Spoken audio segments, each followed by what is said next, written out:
উদ্দীপকতারা খুব সুন্দরভাবে আলোচনা রেখেছে। একটা জিনিস ভালো লেগেছে যে পড়াশোনার যে গুণগত মান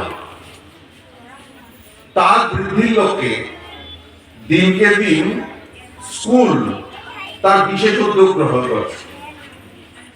এবং আমি অনেককে ব্যক্তিগতভাবে জানি যারা আজকে এই স্কুলের প্রাক্তনী হয়ে যারা স্কুলে পড়াশোনা করেছেন, আজকে রাজ্য এবং রাজ্যের বাইরে সমাজের প্রতিষ্ঠিত ব্যক্তিত্ব হয়ে আজকে আমাদের এই সমাজকে পরিচালনার দায়িত্ব তাদের তুলে নিয়েছে।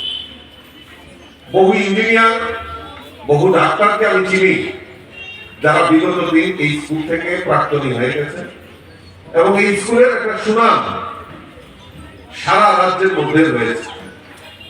আমার পরিমলদা পরিচালনা কমিটির তিনি সেক্রেটারি, উনি উল্লেখ করেছিলেন যে শ্রদ্ধেয় রাষ্ট্রপতি পুরস্কারপ্রাপ্ত আমাদের স্বর্গীয় আমাদের পরেশ চক্রবর্তীর কথা এখানে উল্লেখ করেছেন।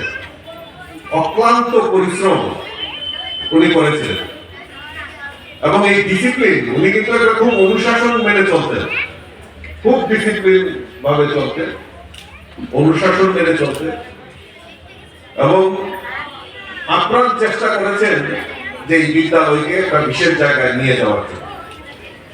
তো আজকের দিনে উনাকে আমরা শ্রদ্ধার সহিত স্মরণ করছি এবং করেন এই স্কুলে শিক্ষা দান করেন, তাদেরও গুণগত মান রয়েছে এবং যারা বিগত দিনে এই স্কুলের শিক্ষার সঙ্গে জড়িত তারাও অক্লান্ত পরিশ্রম করে এই আগরতলা শহরের মধ্যে কয়েকটা কলেজ স্কুলের মধ্যে আমাদের এই রামকৃষ্ণ বিবেকানন্দ বিদ্যা মন্দির একটা চরম শিক্ষায় নিয়ে গেছে।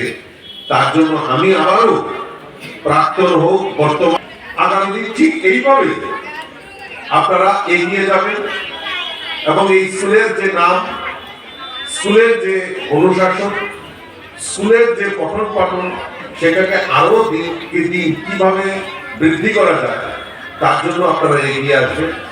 আর এখানে দিগ্গজ আমার মনে করি যে আমারও যদি উদ্যোগ প্রয়াস যদি আমার কোনো সময় কোনো প্রয়োজনীয়তা হয় নিশ্চয়ই আমি এই বিদ্যালয়ের জন্য হাত বাড়িয়ে দেবো এবং যেইভাবে আপনারা এই স্কুলের নামকে উজ্জ্বল করছেন আগামী দিন আরো আপনারা সচেতন হয়ে এই স্কুলের যে অগ্রগতি সেটা এগিয়ে নিয়ে যাবেন।